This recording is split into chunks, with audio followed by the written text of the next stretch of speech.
الله الرحمن الرحيم نحمده ونصلي ونسلم على رسوله الكريم أما بعد فأعوذ بالله من الشيطان الرجيم بسم الله الرحمن الرحيم لو أنزلنا هذا القرآن على جبل لرأيته خاشعا متصدعا من خشية الله صدق الله مولانا العظيم وصدق رسوله النبي الكريم الأمين ونحن على ذلك لمن الشاهدين والشاكرين والحمد لله رب العالمين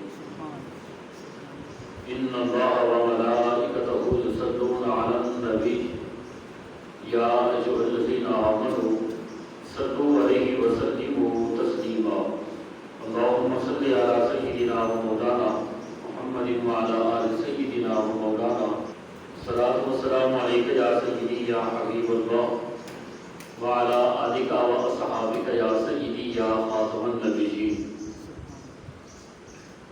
بندہ پروردگار امت رحمت نبی دوستار چہار یارم تابع اولاد علی مذہب حنفی دارم ملت حضرت خلیل خاک پائے غوث اعظم زیر سایہ ہر ولی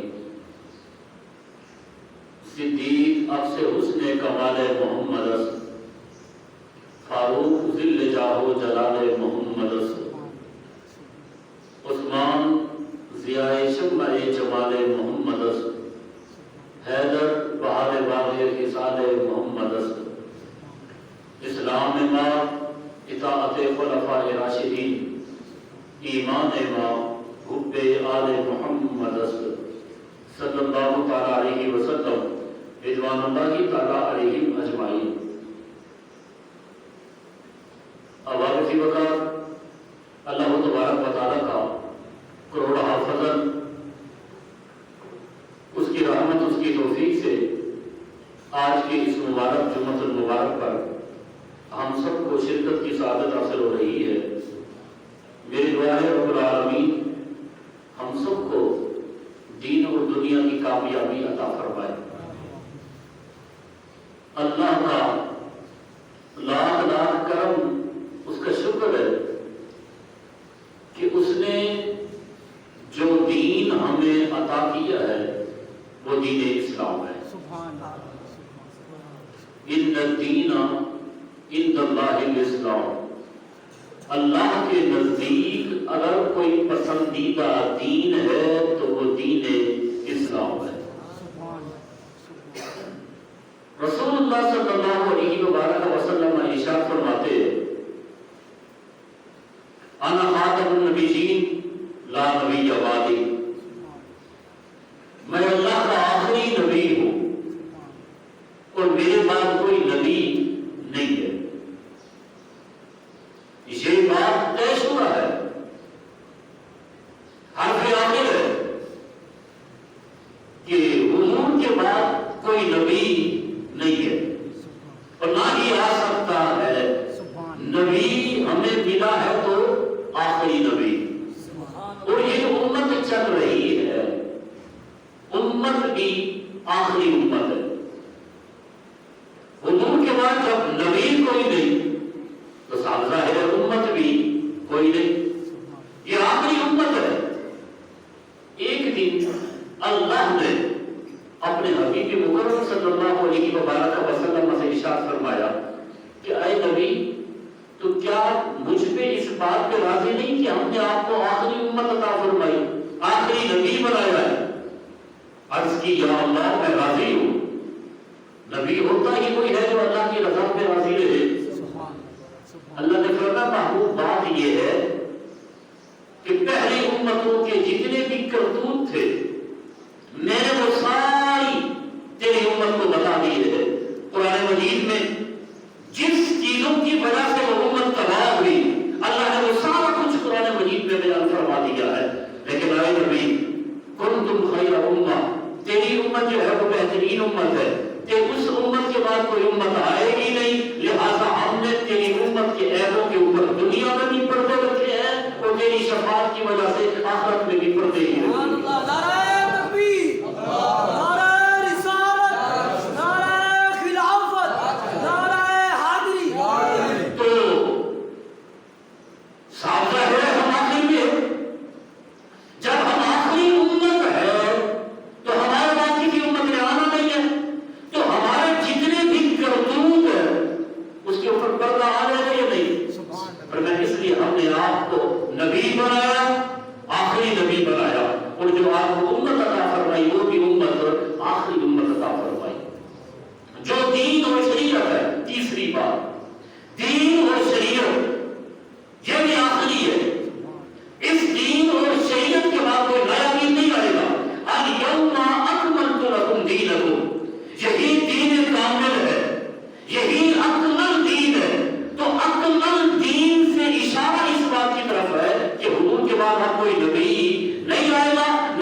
ہمیں جو کتاب ملی ہے وہ کتاب کی آخری کتاب ہے، یعنی قرآن مجید، برہان رشید۔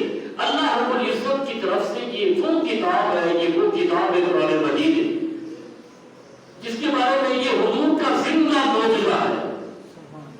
آج یقین کیجئے، آپ نے سنا ہوگا قرآن مجید کا پہلا پارہ ہے، حضرت موسیٰ علیہ السلام پیچھے فرعون، آگے گئے، آسام والا سمندر میں راستہ بن گیا تو جناب موسیٰ علیہ السلام وہاں سے گزر گئے۔ آج بھی وہ آسا جو حضرت کریم کو معجزہ ملا تھا وہ آج بھی ہے اس دنیا میں، بڑے لوگ جاتے ہیں اس کی زیارت کرنے کے لیے، توجہ ہے کہ نہیں؟ لیکن وہ اس وقت معجزہ تھا، آج وہ صرف ایک لکڑی ہے، اب وہ معجزہ نہیں ہے۔ حضرت صالح کی اونٹنی وہ معجزہ تھی، لیکن اس وقت معجزہ تھی، اب وہ معجزہ نہیں ہے۔ توجہ ہے یہ بڑی آپ کو، یعنی الحق جتنے بھی نبیوں کو معجزے ملے ہیں جو اس وقت معجزے تھے، بعد میں بغیر وہ لکڑی ہی رہے۔ آپ میں سے اگر کسی بندے کو پتا ہو کہ فلاں دربار کی فلاں ولی کی یہ کرامت ہے، اس کا عصا فلاں بندے کے پاس ہے، تو لوگ دور سے جاتے ہیں زیارت کرنے کے لیے۔ بلکہ یہاں تک میں آپ کو کہہ دوں، اگر کسی بندے کو پتہ چل جائے کہ فلاں بندے کے پاس حضور کا منہ مبارک ہے، آپ کا بال مبارک حضور کا، وہ چاندی کی ڈبیا میں ہزاروں لوگ اس کا استقبال کرتے ہیں کہ نبی علیہ السلام کا یہ بال مبارک ہے، حالانکہ وہ محض حضور کا بال ہے۔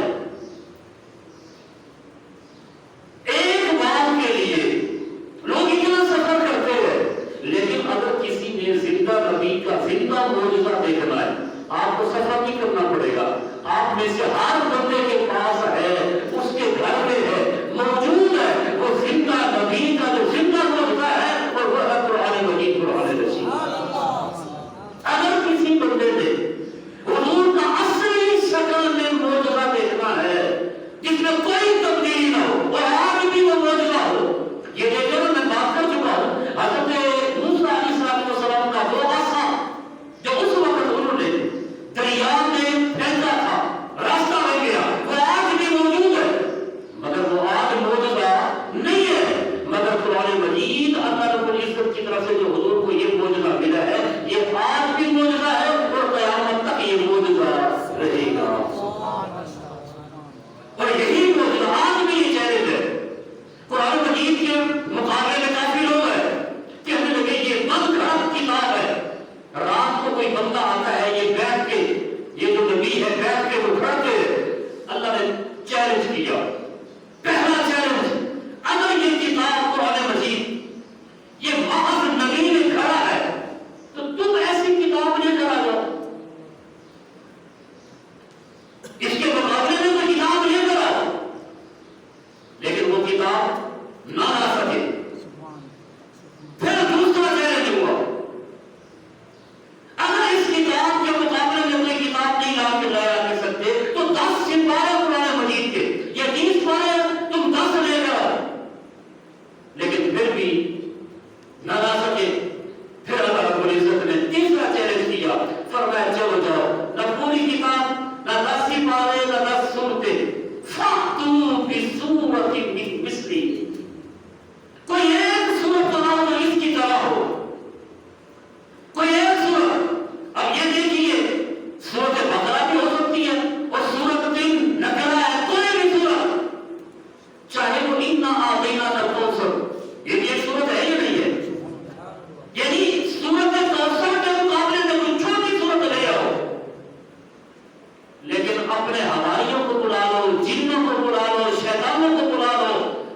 لم تفعلوا، اللہ فرماتا ہے اگر تم نہ کر سکو، وَلَمْ تَفْعَلُوا، اور ہرگز تم کر ہی نہیں سکو گے.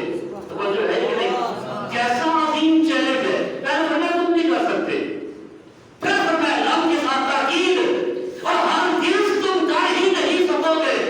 تو قرآن مجید نبی علیہ السلام کا یہ وہ معجزہ ہے جو زندہ پہنچا ہے. آج کے جمعۃ المبارک پر میں جو آپ حضرات کے سامنے گفتگو کرنا چاہتا ہوں، یہ جو کتاب قرآن مجید پر علی رشید ہے، ہدی للعالمین، یہ سارے عالمین کے لیے ہدایت ہے. اگر کسی بندے میں اپنے رب کے ساتھ اپنے رابطے کو بحال کرنا ہے تو وہ قرآن مجید کے ذریعے ہی بحال ہوگا. یہ وہ کتاب ہے. لیکن اصلا ہم نے ان کتابوں کو قسموں کے لیے رکھا ہے. ہر بندہ قرآن مجید کی قسم اٹھا رہا ہے. کوئی کہتا ہے مجھے قرآن کی قسم، چھوٹا ہے، بڑا ہے، جاہل ہے، عالم ہے، ڈاکٹر ہے، کوئی بھی ہے. جتنی قسمیں ہم قرآن مجید کی اٹھاتے ہیں، لیکن اتنی مرتبہ ہم نے تلاوت نہیں کی.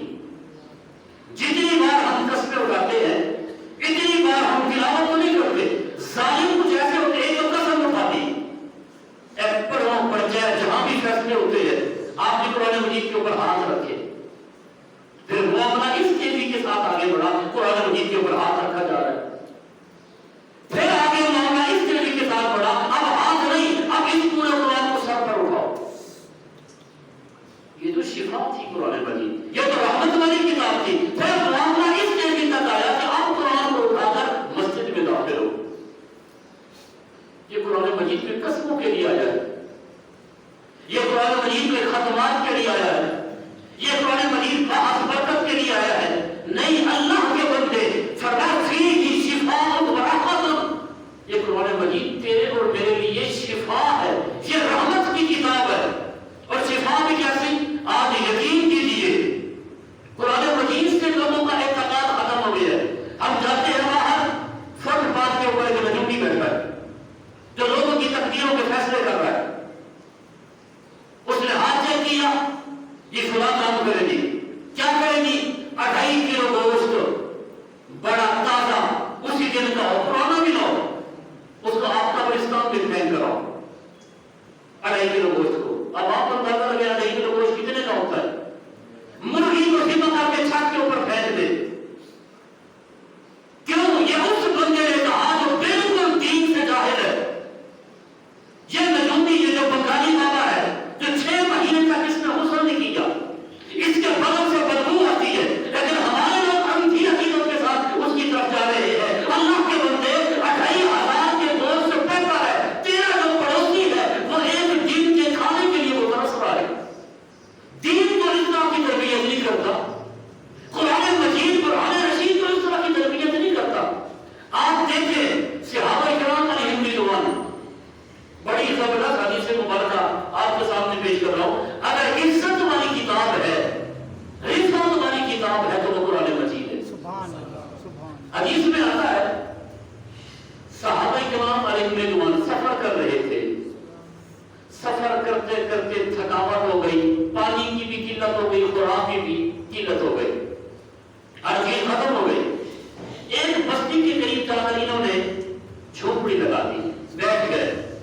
اس بستی میں ایسا ہوا کہ کسی جو بستی کا جو بڑا سردار تھا، جو بڑا چودھری تھا، اس کو کسی بچھو یا سانپ نے ڈس لیا، جس کی وجہ سے اس کو بہت زیادہ تکلیف ہوئی. لوگ گئے حکیموں کے پاس، طبیبوں کے پاس کہ اس کا کوئی علاج کرے، لیکن ہر بندہ عاجز آ گیا، مگر اس کے ساتھ کا کوئی علاج نہ ہوا. ایک بندے نے کہا اتنے چمکتے ہوئے نورانی چہرے والے، نورانی پیشانے والے اور بہترین امامے والے ہمارے گھر کے باہر ایک جماعت کی صورت میں بیٹھے ہوئے ہیں، کیوں نہ ہم ان کے پاس جائیں، شاید کوئی علاج مل جائے.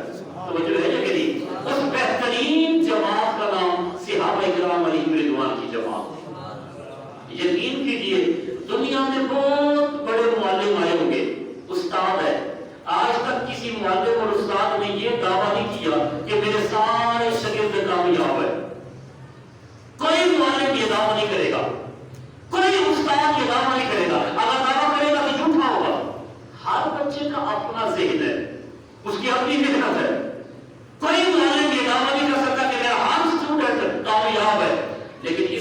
آسمان کے نیچے اس دھرتی کے اوپر ایک ایسے معلم آئے ہیں جس نے آ کر 100% گارنٹی کے ساتھ کہا اصحابی کالنجوم بعیشہم اقتدیتم فرمایا میرا ہر اسٹوڈنٹ 100% کامیاب ہے.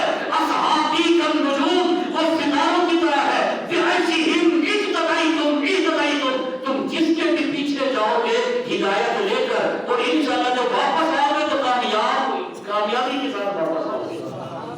اور وہ صحابہ کرام علی بن رضوان کی جماعت ہے. اب انہوں نے کہا کہ باہر جماعت آئی ہوئی ہے کیوں نہ ان کے پاس علاج ہو. ایک بندہ گیا بات بڑی دلچسپ ہے.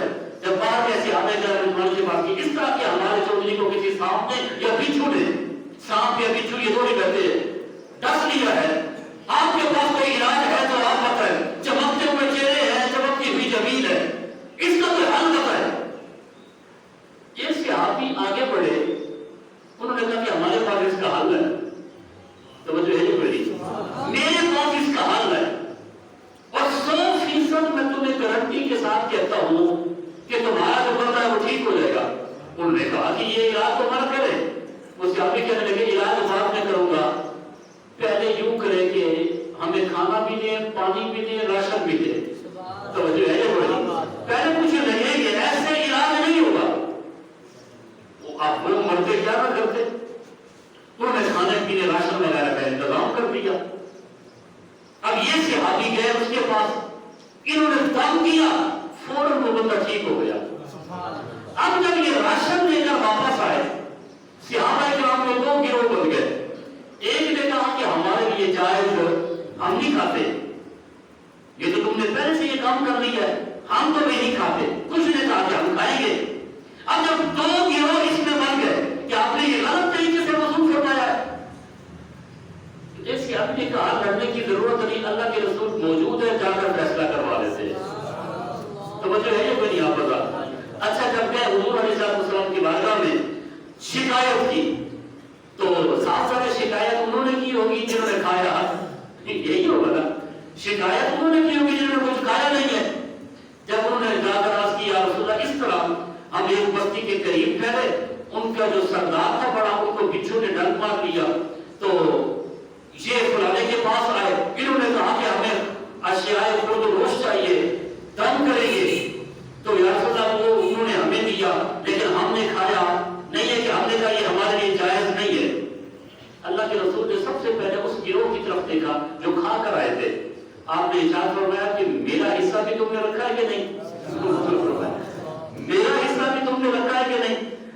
اچھا اس کے بعد جو بندہ گیا تھا جس نے کہا کہ میرے پاس 100% گارنٹی ہے کہ بندہ ٹھیک ہو جائے گا حضور اس کی جانب متوجہ ہوئے. آپ نے فرمایا کہ تم نے کیا کیا تھا کہ بندہ ٹھیک ہو گیا کیا کیا تھا تم نے اور اتنی گارنٹی. وہ صحابی کہنے لگے یا رسول اللہ بھوک کی وجہ سے ہم مر رہے تھے پیاس کی وجہ کا غلبہ تھا کھانے کے مجھے کچھ تھا ہی نہیں. یہ بندہ آیا کہنے لگا کہ زہریلی چیز نے ڈس لیا ہے یا رسول اللہ. ایک دن مسجد نبوی شریف میں وہ فلاں کونے میں بیٹھ کر آپ نے ارشاد فرمایا تھا یہ جو سورۃ فاتحہ ہے نا کہ ہر بیماری کا علاج ہے. یا رسول اللہ سورۃ فاتحہ کو آپ نے فرمایا تھا شفا ہے تو حضور نے اپنے آپ نے ارشاد فرمایا پھر کیا ہوا. عرض کی یا رسول اللہ میرے اندر یہ بات تھی اور میں نے کیا کیا گیا اس کے پاس اور سب سے پہلے میں نے آپ کی بات پہ درود پاک پڑھا. درود پاک پڑھ کے 7 مرتبہ سورۃ فاتحہ کو پڑھ کے اس کے اوپر دم کیا. یا رسول اللہ نے اس کو شفا عطا فرما دی ہے. لہٰذا اس لیے ہم نے کہا کہ ہمیں یہ چیز چاہیے تو قرآن مجید جو ہے یہ شفا ہے مومن کے لیے. یہ رحمت کی کتاب ہے. بلکہ ایک اور مقام کے اوپر ایسی آگے آج ہم کہتے ہیں یقین کیجیے ہمارے گھروں میں نحوست ہے. ہم مختلف لوگوں کے پاس جاتے ہیں چکروں کے لیے. مختلف وہ نجومی وہ بنگالی باتیں جو بیٹھے ہوتے ہیں سڑکوں کے اوپر یقین کیجیے ان کے پاس ہار وہ گول ہوتا ہے.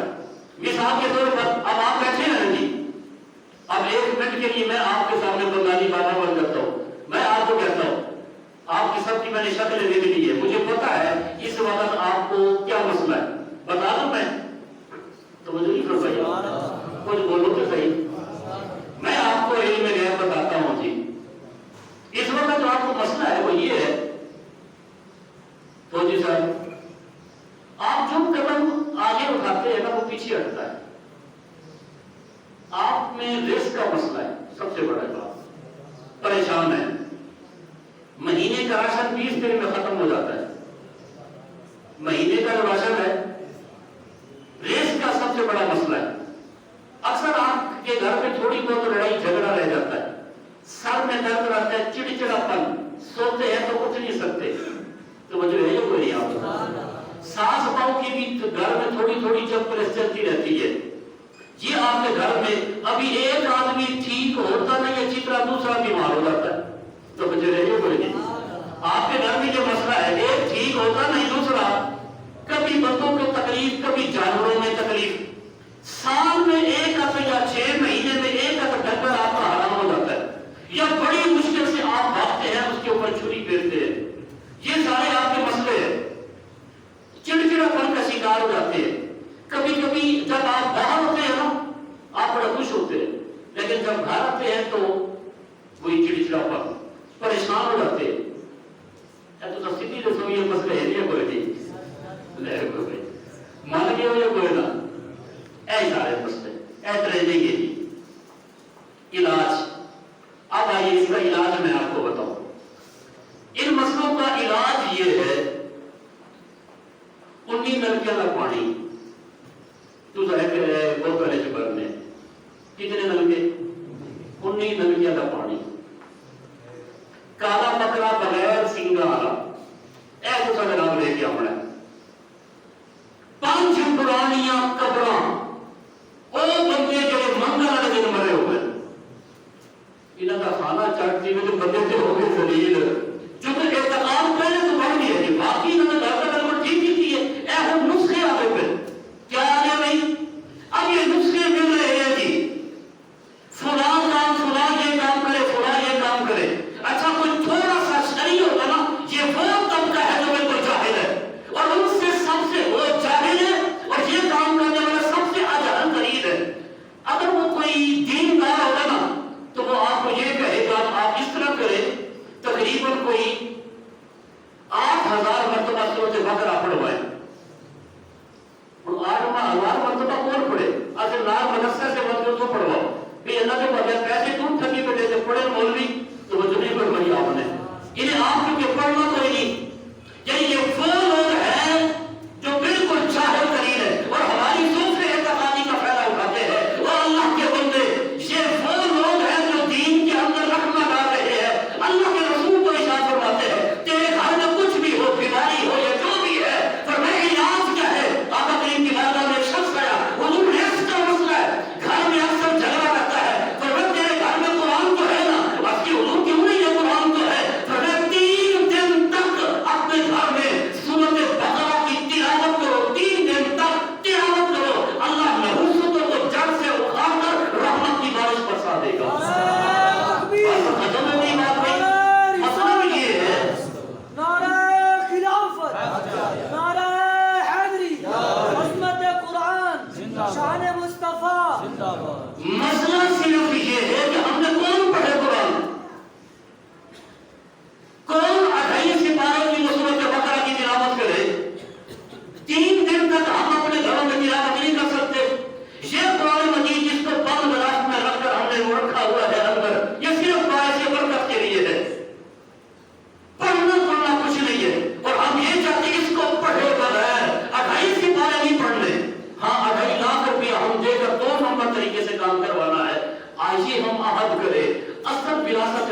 لیے ہوتے ہیں تاکہ آپ لوگ دین کا علم حاصل کر سکیں.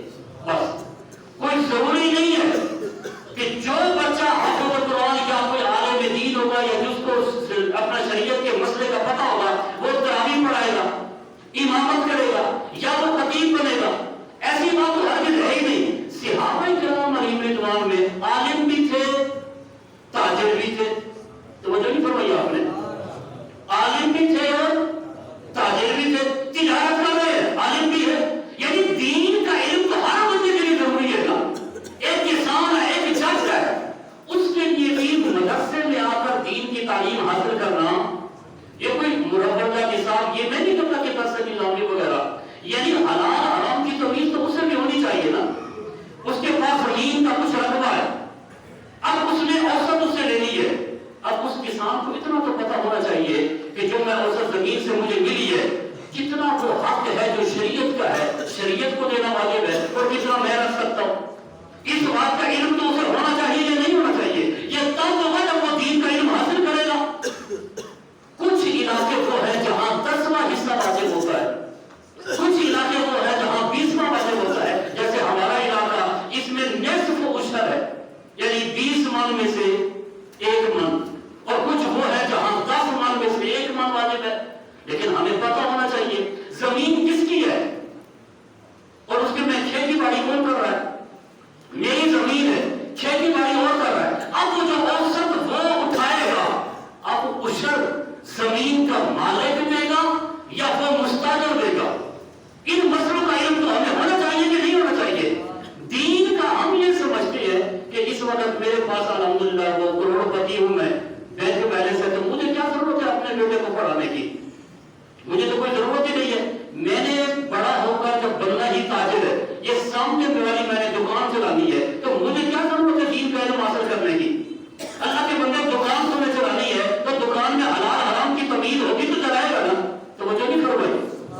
نبی علیہ السلام آپ ایک مرتبہ تشریف لے گئے بازار میں, جو ہی بازار میں داخل ہوئے تازہ تازہ بارش ہوئی تھی. وہ جو گندم پڑی تھی اس کے اوپر جب بارش آئی نا تو اوپر والی گندم گیلی تھی اور اندر والی خشک تھی. نبی علیہ السلام نے ہاتھ لگایا گندم کو تو اندر سے آپ نے خشک چند دانے لیے.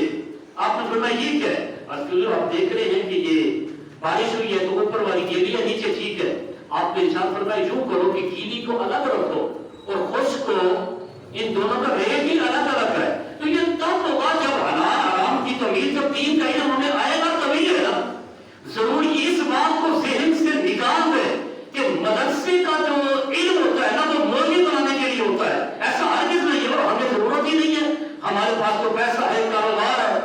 جب یہ بندہ مرتا ہے نا, اب 4 بیٹے بیٹھے ہیں, کوئی بیٹا اس باپ کو غسل دینے کے لیے تیار ہے تو جی محلے کا مولوی صاحب واسطے دیتا ہوں غسل دے سکو.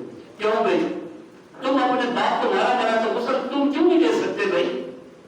باپ کیوں کہ دین کی تعلیم تو حاصل نہیں کی, کبھی سیکھا ہی نہیں. یہ جو بیت کو غسل دینا ہے, اس کو کفن دینا ہے, یہ بھی مدرسے کی درس نظامی کی کتابوں میں ہے. تو جب اس نے یہ تکلیف ہی محسوس نہیں کی, یہ مجھے ڈر لگتا ہے. بلے بھی بلے, باپ کو غسل, یہ باپ وہ تھا جس نے زندگی میں تجھے کتنی مرتبہ غسل دیا تھا. یہ باپ وہ تھا جتنا عرصہ یہ باہر رہا, صبح و شام لگا لگا کے اس نے سارا خرچہ تمہیں دیا. آج جوان میں کہتے ہیں کہ ہمیں غسل دینے کا طریقہ نہیں آتا. قصور کس کا ہے؟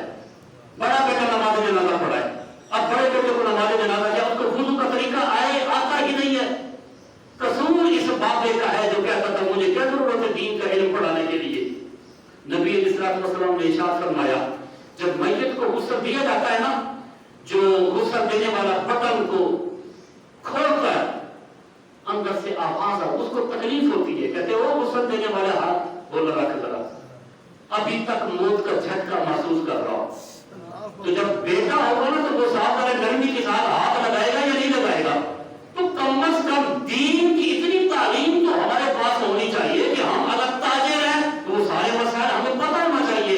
زکات کے حوالے سے, تجارت کے حوالے سے, اگر ہم کسان ہیں تو اس کے بارے میں, زمین کے بارے میں جتنے بھی شرعی مسائل ہیں وہ ہمیں پتہ ہونا چاہیے. آج کل سب سے زیادہ جو مسئلہ سب سے زیادہ پوچھا جانے والا ہے مدارس دینیا میں، وہ طلاق کا مسئلہ۔ کورٹ کچہری بھرے پڑے ہیں ان مسائل سے، ہر بندہ یہی مولانا صاحب آپ سے مسئلہ پوچھنا ہے، 3-4 آدمی پریشان ہے مسئلہ پوچھ رہے تو صاحب کا طلاق نہیں ہو رہا ہے، 3 طلاقیں لے کر اب ہمیں یہ پتہ نہیں طلاق کیا ہوتی ہے، خلو کیا ہوتا ہے، عدالت میں جو کام ہو رہا ہے اس کی شرعی کیا نوعیت ہے، لیکن ہم نے کبھی دین پڑھا ہو تو ہمیں پتا ہو۔ تو بچوں یہ میری یہاں پر رکھیے، قرآن مجید یہ ہر شے کا بیان ہے۔ حضرت عبداللہ بن مسعود، اللہ اکبر، جلیل القدر صحابی، انتہائی غریب، بیٹے نہیں تھے، ساری بیٹیاں تھیں، بہت بڑی مشکل سے گزارا ہوتا تھا۔ جب حضرت عثمان غنی کا دور آیا تو بہت بڑے عالم دین بیمار ہو گئے، آخری وقت تھا، حضرت عثمان غنی اس کے سرانے آئے، کہنے لگے عبداللہ بن مسعود اس وقت میں امیر المومنین ہوں، مجھے پتہ ہے آپ کے بیٹے نہیں ہیں، دنیا سے جا رہے ہیں، پیچھے بیٹیاں ہیں، اگر میرے لیے کوئی حکم ہو تو آپ ارشاد فرمائیں۔ عبداللہ بن مسعود کہنے لگے عثمان غنی جب تک مجھے ضرورت تھی تب آئے نہیں، اب تو میں جا رہا ہوں دنیا سے، مجھے تو کسی چیز کی حاجت نہیں ہے۔ حضرت عثمان غنی کہنے لگے کہ عبداللہ بن مسعود آپ کی بیٹیاں تو ہیں نا، جوان بیٹیاں ہیں، ان کے لیے کوئی چیز چاہیے تو میں حاضر ہوں۔ کیا خوبصورت جملے تھے، اعتقاد دیکھو ان لوگوں کا، وثوق دیکھو شریعت کے اوپر۔ حضرت عبداللہ بن مسعود کہنے لگے عثمان غنی بات یہ ہے، اللہ کے نبی علیہ السلام نے حضور تو میری بیٹیوں کو ATM مشین دے کر گئے، توجہ فرمایا، میں نیا جملہ ہے ATM مشین، یعنی انہوں نے کہا کہ آپ کی جوان بیٹی ہے، بعد میں رزق کے حوالے سے آپ تو جا رہے ہیں قبر میں، ان کا کیا بنے گا؟ فرمایا اللہ کے نبی نے میری بیٹیوں کو ATM مشین یعنی ایسا پاورفل وظیفہ دے کر گئے ہیں، میری بیٹیاں جہاں بھی جائیں گی انشاءاللہ رزق کی کمی نہیں ہوگی۔ فرمانے لگے وہ کیسے؟ فرمایا اللہ کے رسول ارشاد فرمانے لگے جس بیٹی کو سورۃ واقعہ یاد ہو، کون سی سورۃ؟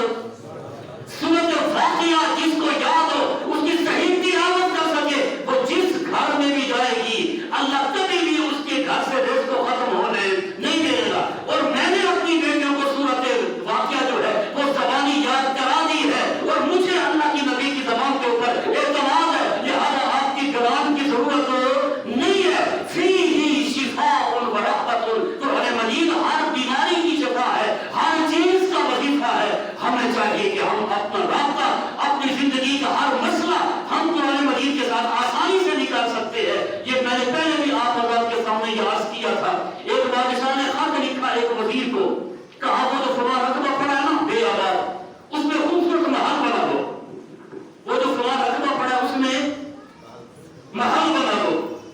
اب وزیر نے کیا کیا، اس نے وہ خط لیا، چوما، آنکھوں سے لگایا، خوشبو لگائی، چاندی کی ڈبیا منگوائی، اس میں وہ خط لکھا، سو گیا۔ 6 مہینے کے بعد بادشاہ کے ذہن میں بات آئی، اس نے کہا اب لگتا ہے محل تعمیر ہو گیا ہوا۔ اس نے دوسرا خط لکھا، کہا اس کے جو دروازے ہیں فلاں لکڑی کے ہونے چاہیے، فلاں لکڑی لے آؤ، یوں دروازے بناؤ، ان کا نقشہ یوں ہے، وہ جو اس نے خط میں لکھ دیا۔ وزیر نے چوم کے ڈبیا میں رکھ دیا۔ تیسرا اس نے خط لکھا، اس نے کہا یوں کرو، اس کے جو پردے ہیں نا اور یہ جو صوفے ہیں کرسی ہیں اس کا رنگ یہ ہونا چاہیے، قالین اس طرح کی ہونی چاہیے، اس نے وہ بھی رکھ دیے۔ 2 سال کے بعد بادشاہ پر یقین ہو گیا اب محل تیار ہوگا۔ جو بھی آیا گھوڑے پر سوار تھا، اس نے کیا دیکھا، آگے وہی کھنڈرات چٹی میدان، کچھ بھی نہیں ہے۔ اس نے وزیر کو بلائی، لگا تو نے کچھ کیا ہی نہیں۔ اس نے کہا حضرت میں نے کیوں نہیں کیا، میں نے بہت کچھ کیا ہے، آپ کا خط آیا، ان بندوں سے پوچھے میں نے اس کو چوما تھا، تو وہ جو فرمایا آنکھوں سے لگایا تھا، میں نے اس کو خوشبو لگائی۔ حضرت اگر آپ کو اعتماد نہ ہے نا، میں ابھی منگواتا ہوں، جاؤ بھی لے کر آؤ۔ وہ چاندی کی اسپیشل ڈبیا میں نے بنوائی ہے، میں نے اس کے اندر رکھا، وہ لایا گیا چاندی کی ڈبیا، جو اس نے کھولا تو تازہ خوشبو آ رہی تھی۔ میں نے یہ سارا کچھ آپ کے احترام ہی تو کیا آپ کے خط کا۔ اس نے کہا ظالم ہے تو، جو کچھ میں نے خط میں لکھا ہے اس کے مطابق عمل تو ہوا ہی نہیں ہے۔ تو وہ جو فرمایا وہ ویسے پراٹ کا پراٹ ہے۔ یہی مسئلہ ہمارا ہے، اللہ نے ہمیں ایک خط کیا جو بند الماری میں پڑا ہے، اس نے ہمیں خط دیا، اے بندہ مومن تو نے اپنے عمل کا گھر کیسے بنانا ہے، اس وجود کو کیسے چلانا